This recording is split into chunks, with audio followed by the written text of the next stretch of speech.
Welcome to CognitionChunks. This information is for entertainment only. I am not trained in philosophy. Is this useful? Is this nonsense? Join me as I attempt to learn from GPT. Here is Eureka!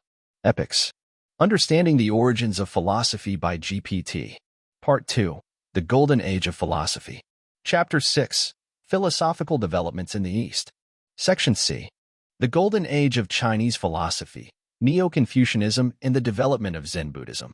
The Golden Age of Chinese philosophy, particularly during the Song dynasty 960 to 1279 CE and subsequent periods, witnessed the revival and transformation of Confucian thought, known as Neo-Confucianism, and the flourishing of Zen Buddhism. These developments reflected a dynamic intellectual environment where philosophical ideas were vigorously debated, synthesized, and practiced, deeply influencing Chinese culture, society, and beyond. Neo-Confucianism. Historical context. Neo-Confucianism arose in response to the dominance of Buddhism and Taoism, seeking to reassert Confucian values while integrating metaphysical and ethical insights drawn from these religious traditions. Key figures: Zhu Xi, 1130 to 1200 CE, and Wang Yangming, 1472 to 1529 CE, are among the most influential Neo-Confucian scholars. Zhu Xi synthesized earlier Confucian teachings with Buddhist and Taoist concepts, creating a comprehensive philosophical system. Wang Yangming later developed the school of mind, emphasizing innate knowledge and the unity of knowledge and action. Core concepts. Li and Qi. Zhu Xi introduced the concepts of Li principle and Qi vital force, where Li represents the underlying principles or patterns that give form to the natural world, and Qi is the material force that embodies these principles. Cultivation of virtue. Neo-Confucianism emphasized self-cultivation and the importance of moral virtues, echoing Confucius's focus on ethical living.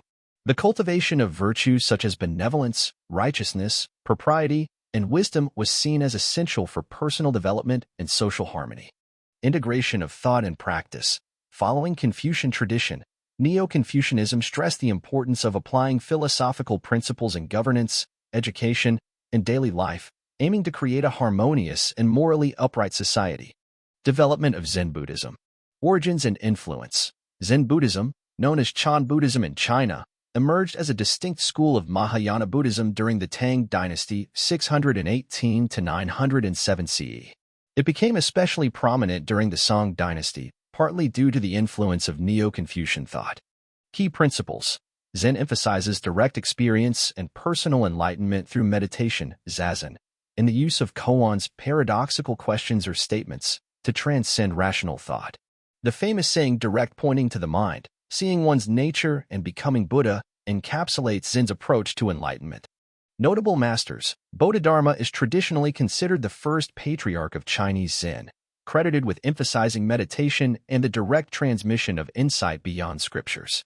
Subsequent masters like Huaining, Ma Zhudaoi, and Lingji Yixuan played significant roles in shaping Zen's teachings and methods. Zen aesthetics and culture.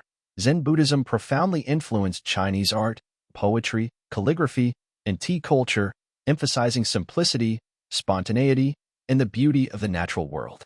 These aesthetic principles reflected Zen's philosophical emphasis on immediacy, naturalness, and the interpenetration of the sacred and the mundane. Interactions and synthesis. Philosophical dialogues. The Golden Age of Chinese philosophy was marked by vibrant dialogues between Confucian, Taoist, and Buddhist scholars. Neo-Confucianism, in particular, engaged with Buddhist and Taoist ideas, seeking to articulate a Confucian response that was both critical and integrative. Social and ethical impact. Both Neo-Confucianism and Zen Buddhism significantly influenced Chinese society's ethical norms, educational systems, and governance, advocating for moral integrity, mindfulness, and a harmonious social order. Conclusion. The Golden Age of Chinese philosophy during the Song dynasty and beyond was characterized by a rich flowering of intellectual and spiritual thought, marked by the development of Neo-Confucianism and Zen Buddhism. These traditions, with their emphasis on ethical cultivation, direct insight, and the integration of philosophy with daily life, left a lasting legacy on Chinese culture and continue to inspire philosophical inquiry and spiritual practice worldwide. Thank you for joining us for another Cognition Chunks. Please like and subscribe.